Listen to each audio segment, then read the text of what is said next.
Thank you. Good afternoon. And again, I'm very, very thrilled to be here. This is my first time being in Stockholm. And what a lovely city. And then also appreciate NODEM inviting me being here. And thank you, Maria, for organizing the session, and Helena as well. So as a title, I think we already hear two wonderful examples from the library point of view in the mobile device at the moment. And my part is kind of, it's the three parts. It's like a juggling about, object, interpretation, and technology. But before that, I think most of you are curious. I'm from Alaska, as you can see from the map. We are pretty much the same latitude. And then the distance, I don't know. I saw there's a South Korean folks here, so I don't know whether you beat me with the distance that we traveled to come to this conference. But you must be curious about how my life looked like. So this is about 10 days ago when we left Anchorage with this much snow, but it's a beautiful, beautiful, winter time. And actually, I told all my friends that if you want to see Alaska, you got to come the winter time. It's the best time of the year. And then we have plenty of wildlife. Moose every time. This is in front of my building, the arts building. And then not only they come in the summertime and enjoy all the fabulous, flower beds, and they bring babies too. That's how they teach your young to eat whatever. About myself, even in the fine art departments, I do art education. I see myself as a museum educator, and also I do a lot of technology work. So for me, using technology really for education, interpretation, learning, and understanding, and also I do a lot of professional development, especially for teachers. So get to the topic of today. It's really the combination of these three subjects: object, interpretation, and technology. So I think most of us here today, you're museum professionals or library professionals, we do have a lot of objects, as you can see here, right? Or pile computers from all the ages. This is kind of one of my favorites, all the animals had. You line up. And then with this, the museum even created open storage as an exhibit, right? How many of your institution do you have open storage on display? But again, okay, two hands, probably more. And this is a recent renovation from the National Portrait Museum, which I mentioned this morning. They treat it as a conservation lab, but they put majority of their collection as much as possible on display. And then realize, just having an object out there is just not enough. People walk over and they look at it. But if they know, probably they can learn a little bit more. But if they don't know, what can we do to help them to connect with our collection? So now it's a combination between the object and the technology. So everybody recognize this place? This is American Indian Museum, that is Smithsonian. And this is their collection wall. And then they put, the computer interface, so they provide you with the immediate access to the content with a little bit more details. So a closer look, you can see, you can zoom in. They give you the regional information. They give you the name, the background, the tribes. But again, it's still like a factual information. But again, they connect the object with technology. Another example, combining, to help our audience to understand.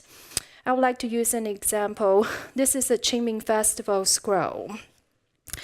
And this little thing on the top is the actual painting. I can only fit to this screen.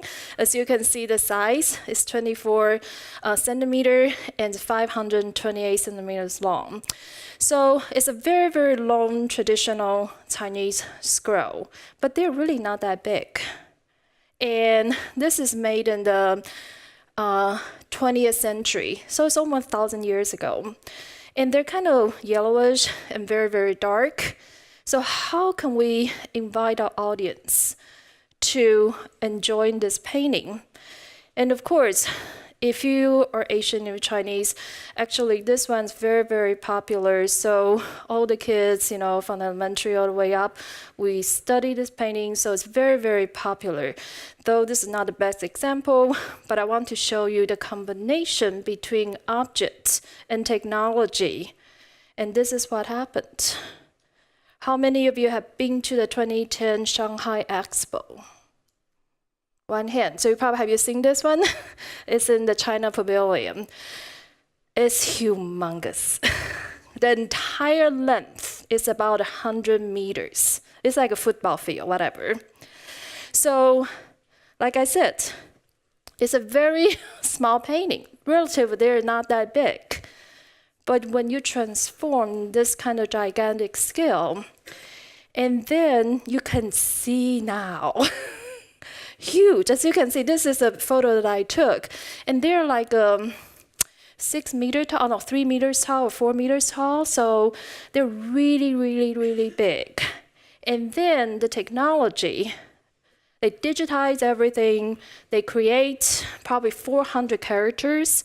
According to scholars, the entire paintings come with like 1,200 characters. So they digitize and animate 400 some.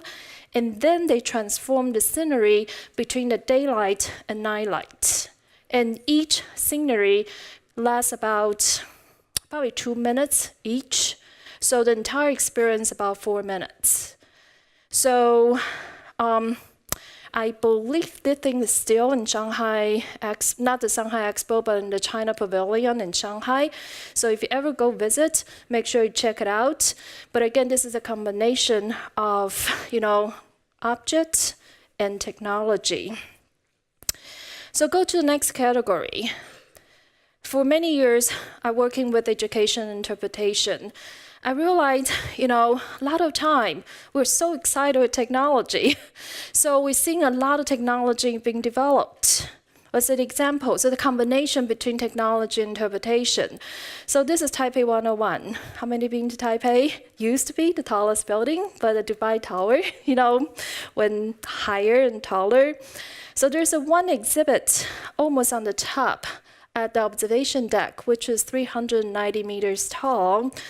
They developed this kind of little experience, really not that big. It's kind of transitional space that you walk through from one area to the other.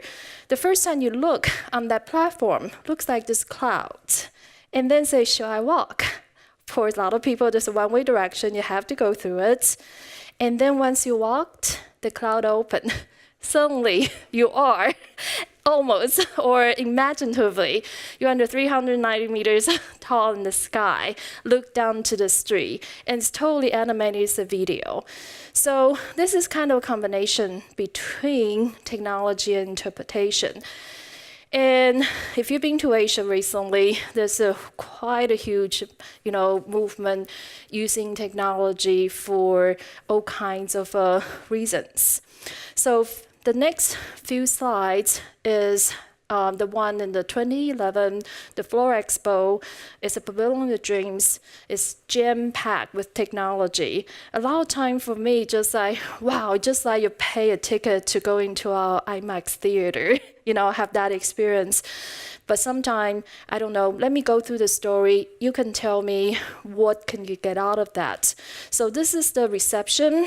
You wait online, and then you get in there, you have a seat, and then you see this gigantic mechanical flowers with LED light and move and everything. So that's the opening of this experience. You can see they change color, they change shape, and then your journey begins. Do you see those kiosks there? So once you're done your opening reception, each of you, they give you, you know, wristband, and then you take that. Whoops, sorry. I think I lost a picture, but the kiosk is where you go and to have that machine sensor your wristband that will recognize you, which has become your beginning of journey through the whole experience the next 40 minutes or so. So each exhibit, this one, they apply the naked 3D projection. Am I saying that right? So you don't have to wear the 3D glasses so you can see the 3D images. But again, this is about the Floral Expo, so everything related to plants, to flowers, to nature, to environment. So the Pavilion of Dreams is really to put you through that process to kind of reimagine our relationship with vegetations, with flowers. So the next room is kind of you went through this whole screen and they capture your human shape, but you metaphor into the butterfly. And then you go through that whole process, continue the process, and then you go to the next big one, which is a 360 surrounding, projection room, kind of tell you the life in the city. And then the next one, they asked you to hug this digital tree and then continue your journey to this big room with those gigantic kind of mechanical moving lanterns with LCD lights.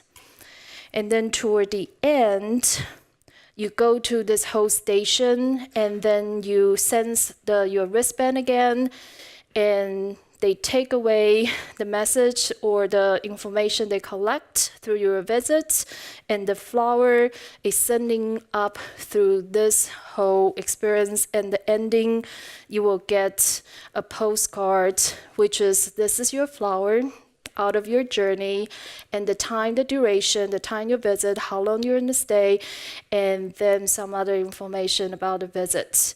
So that's really kind of a interesting experience, combining technology and sort of interpretation, because they want you to engage with this message about flower, about life, vegetation, city, and so forth. But there's really not focusing on object. It's about an idea. So next few example will be the combination between object and interpretation in the context of new media.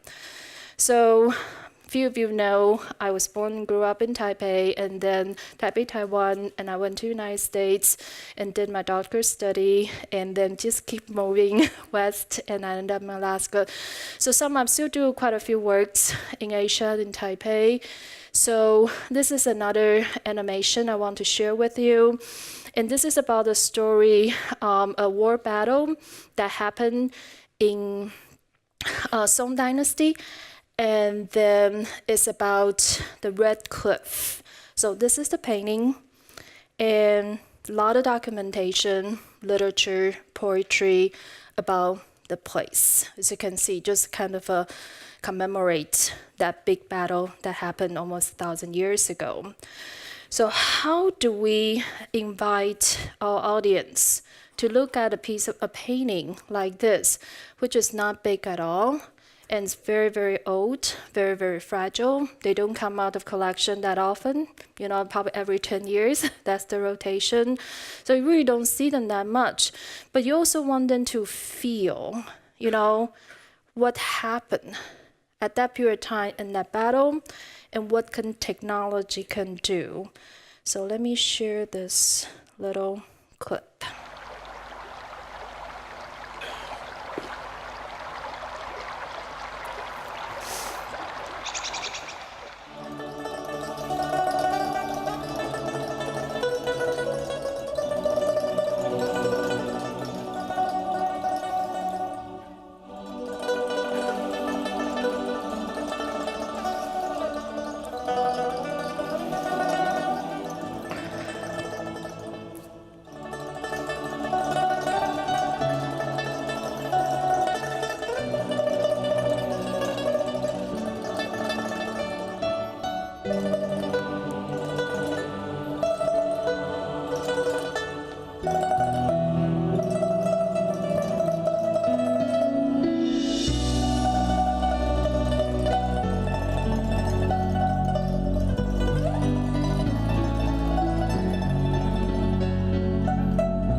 So really, this little animation tried to give you that sense of kind of poetic idea of the poet who wrote the poem and make connection with that painting.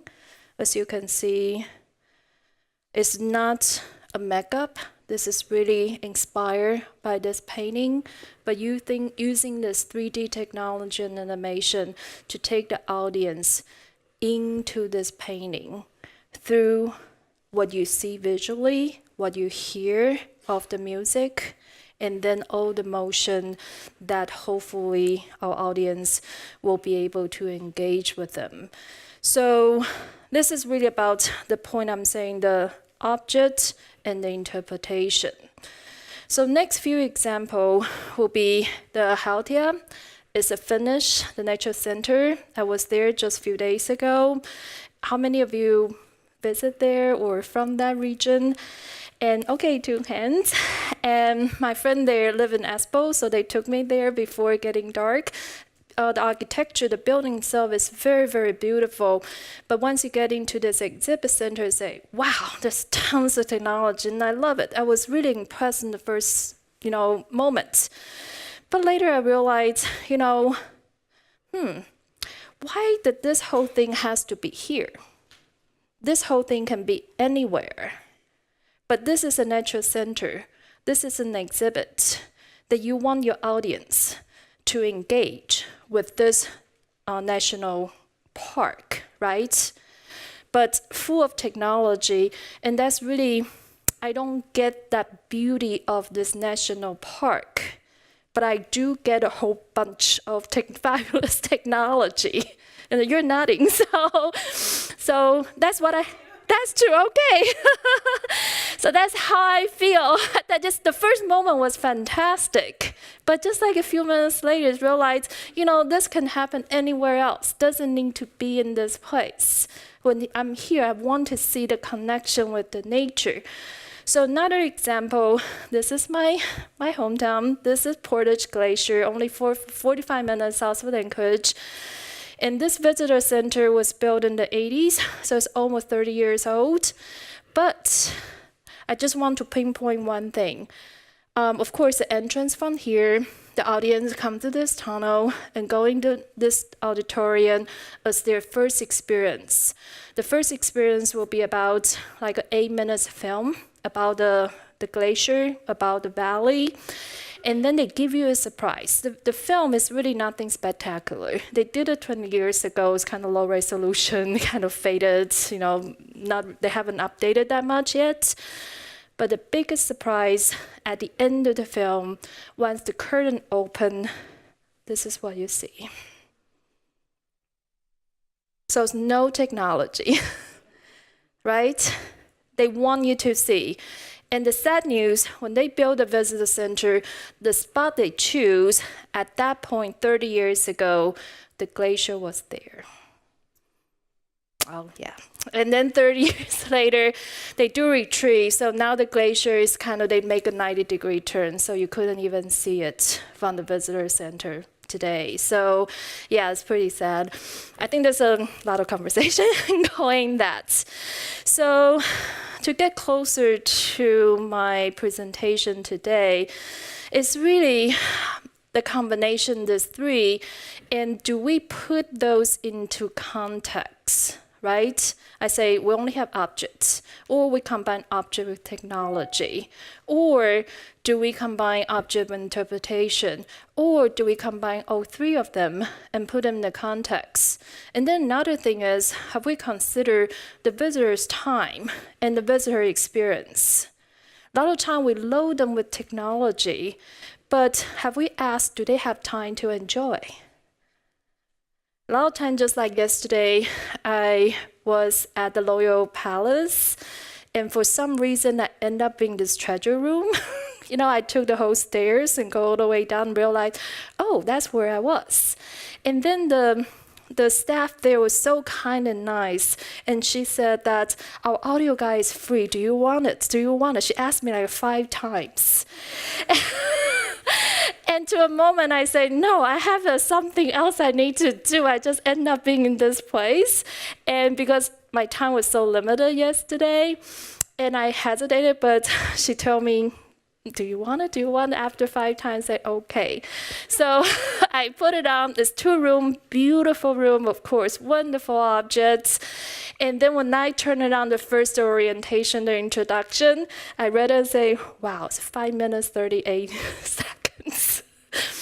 Do I want to listen to the entire thing? But I said, okay, I'll do the introduction. So I stood there and finished the 5 minutes. And then I was wandering the room. But the design it won't allow me to move, basically. I have to stay in the introduction and finish the 5 minutes. I'm still eager to see the rest of it. But they still okay, I finished that, I wandered in the other room, and then there's 9 more exhibits that you have to go through it, and I only do 1 more, so because I have to come up, and then the reason I was a little bit rushed because at the Royal Chapel, there's a service and there's a wonderful music going on. So I said I need to be there at 11. So that's really kind of, I want to put this in there that a lot of time when we design technology, have we considered the visitor time? Can they, if they're in rush, like a tourist like I am, do I have time to experience the whole thing in a adequate manner? So just like I said, like our visitor center in Alaska, very low tech, but once they open, they put you in the nature. They want you to see the environment. So sometimes more is less or less is more. So in the context of technology, sometimes just lighting will create that dramatic effect. Do we need to do anything more? Sometimes we have to do audio tour or mobile tour because sometimes we want them to see a little bit more. But really the balance is, do they have time to finish that? Or some interactive components. Where do we use it and when do we use it? In the context of the exhibit. Or sometimes maybe it's a good thing, for kids to work together, to solve a problem, to figure out and have a conversation. So my biggest argument in this whole thing is really through these 3, subjects, we produce a lot of content. Don't you agree? We produce mobile guide. We produce web content. We produce Twitter, video, audio, text messaging, a lot of things.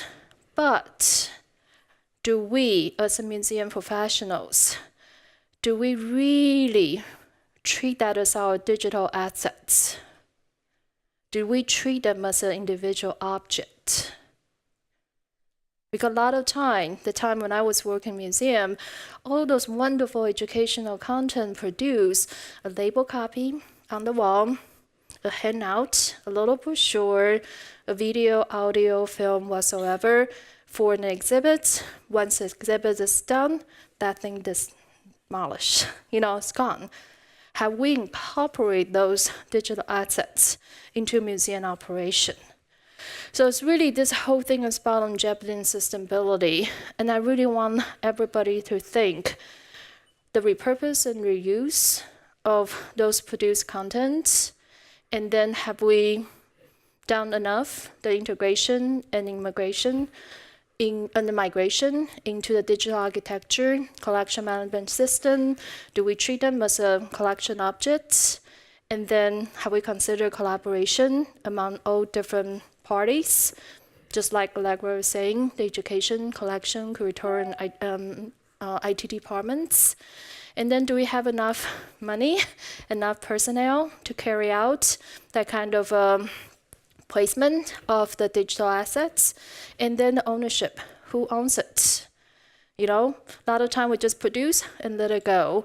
And then most of the cases, the thing just not there. So we're only left with images, archives, but the interpret materials in most of the time just not come with it.